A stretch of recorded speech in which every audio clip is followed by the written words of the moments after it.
All right, hello people, I'm Jaby KOAY, joined by ACHARA KIRK. Hello. And we're going to talk about Sacred Games Episode 1. We're going to do this by episode, at least for the time being.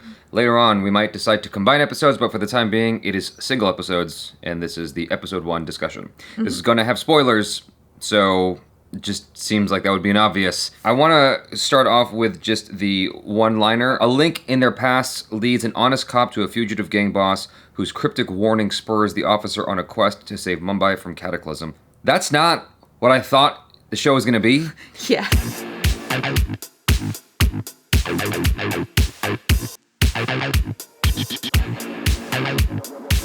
The trailer had me thinking it was a completely different thing. That's not a bad thing, but like the idea that these two cops were going to be dialoguing back and forth, not two cops, excuse me, these two characters were going to be dialoguing back and forth over the phone for most of the episode, and one is kind of spurring on the other, leading him to his locations, you know, inadvertently.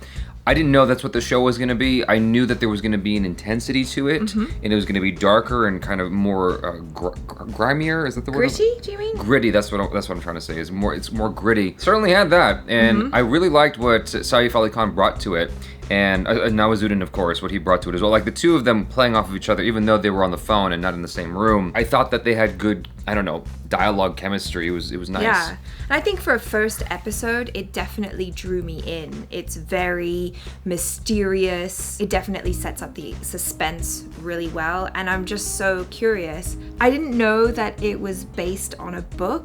And seeing that in the title, I was kind of like, oh. And then watching it, it kind of makes sense. It kind of has that like thriller vibe, which I really like. Yeah, the music was great. Yes, I really liked the music a lot.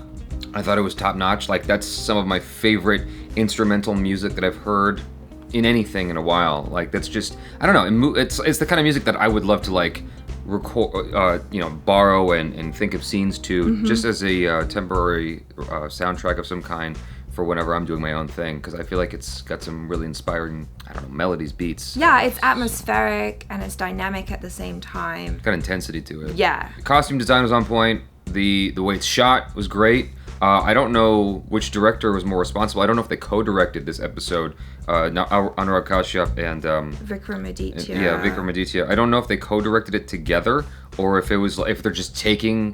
they're both taking credit for all the episodes, and like they each kind of, you know, I suppose their style might be that consistent that it almost, it feels like the same director. Am I crazy, or did Mr. Vikramaditya also direct? Bhavesh Joshi? Yes. He probably did. He did do Bhavesh Joshi. There we go. They're like best friends, and they have a shorthand. They work really well together. Stylistically, it does bear some similarities to Bhavesh Joshi in terms of like its kind of calm, dark, inviting manner. But that's Anurag as well. Like they both definitely have similar tastes in their styles. I kind of wish that episodically it said which director did which episode, if right. It, just so I know, like any other TV series on Netflix. But if they did co-direct together, that's pretty cool as well. To be able to share a vision with somebody is tough. Like being a director, you're responsible for making decisions based on a vision you see in your head, and to have to share that vision with somebody is very complicated, in my opinion. But if you've got that very good second hand with each other,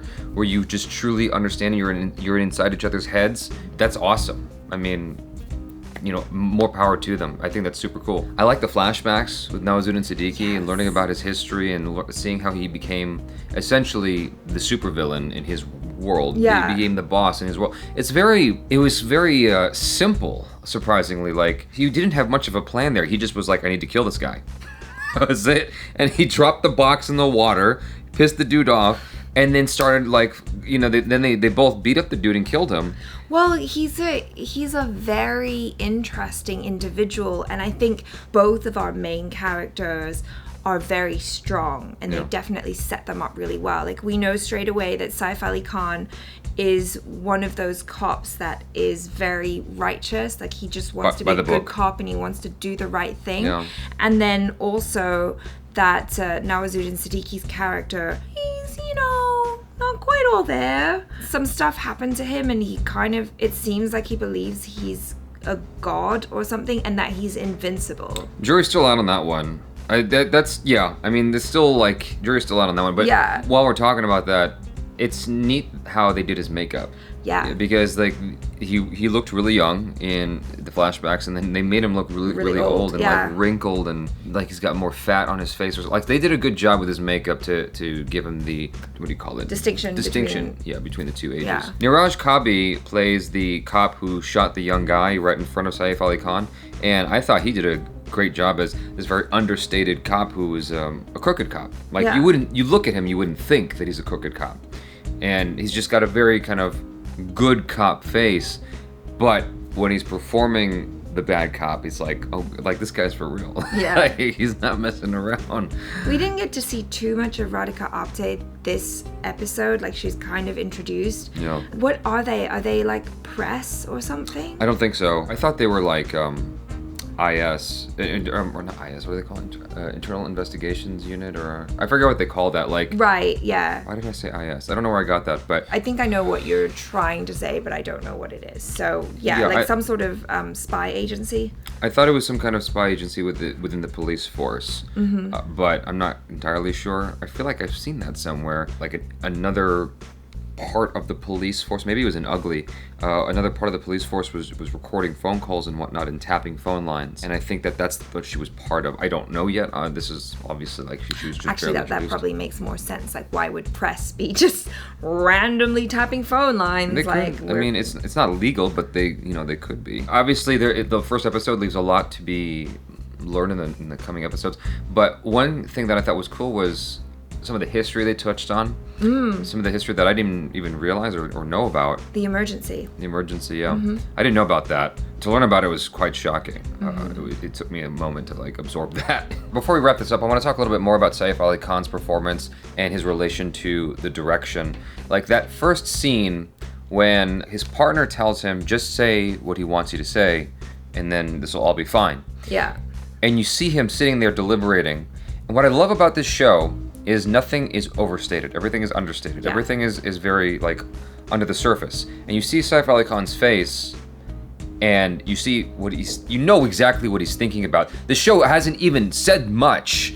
Like you see the cop talking about the situation, and you see his face, and you can just see that from the subtle cues in his expression, he completely disagrees with what's going on here. And eventually he just stands up. And that little action of standing up and walking away is his protest against what's going on in this room. I don't know, there's something just felt so real about it. I just really appreciated it stylistically. And then in the bathroom, it wasn't over stylized. Like he got punched in the stomach and he drops to the ground, and it wasn't like this crazy epic fight scene. Right. Nothing action movie like about it. It was very real and scary because of how real it was. And you see the situation he's in, this predicament of being surrounded by the cops. It's like these are his colleagues who are basically threatening his career or life if he doesn't comply. Which that's a very, very scary and upsetting situation to be in. So you understand where he's coming from when he's like depressed later on and throwing shit around his apartment. Well, his wife's left him as well. Right, exactly. So you know that he's a guy who's at the bottom. Exactly. You know what I mean? Yeah. And hopefully this whole situation will allow him to redeem himself somehow. Like, it seems like even Nawazuddin Siddiqui's character was like, we're gonna help each other out. Right. It almost reminds me of Raman Raghav 2.0 in that regard, because it was a strangely similar setup where Nawazuddin Siddiqui's character was helping out a cop. But in that instance, I feel like it was a cop. It was a crooked cop. So this is a little different. But one of the cool things was Nawazuddin Siddiqui was describing that moment when he killed his boss. Right. And the way the goons, for lack of a better word, were looking at him. And it wasn't respect or fear. It was like I forget how he described it exactly, but whatever that was mirrored at the end when all the cops thought that Saif Ali Khan killed Nawazuddin Siddiqui's character. And I just thought that was neat. That was kind of poetic. So it was a nice way to conclude the first episode and leave you going, what happens next? Like, how did Nawazuddin Siddiqui die already? Like, I'm very curious to see where this goes next. When he shoots himself, I was like, wait, what? But we just started. Come on, dude. Yeah. And so I'm wondering if it's going to be that type of thing where, like, maybe he's left a bunch of tapes around. Or, like, is he delusional? Because he really thinks that he can't die. Right. So him shooting himself, he's like, I'm not gonna die, but his brains were blown out. So is it suddenly gonna turn into some sort of like weird supernatural thing? I think it seems too realistic. I don't think it's gonna be supernatural, but it's either gonna be the tapes, like you said, or it's going to be that it was like a Fight Club thing where he's just crazy. I don't know. Did you see the end of Fight Club where he... Anyway, yeah, so I thought it was a great first episode, and I'm looking forward to watching the next several. You guys, please comment below, but don't talk about, you know, the future episodes yet, because we're working our way there. Just talk about episode 1 for, you know, for discussion purposes, for not just for us, but for anyone else who hasn't seen the rest of it yet. I'm sure most of you guys have already binge watched your way and powered through to the end, but just on the off chance that anyone watching this review has only seen episode 1, please be kind and don't spoil the rest. But do be honest and verbose about your feelings about episode 1, how you felt about the acting, direction, music, everything like that. And yeah, check out ACHARA KIRK on the social media. Subscribe if you haven't already. Check out our other reactions, reviews, and short films. I'm Jaby KOAY. This is ACHARA KIRK. Peace out.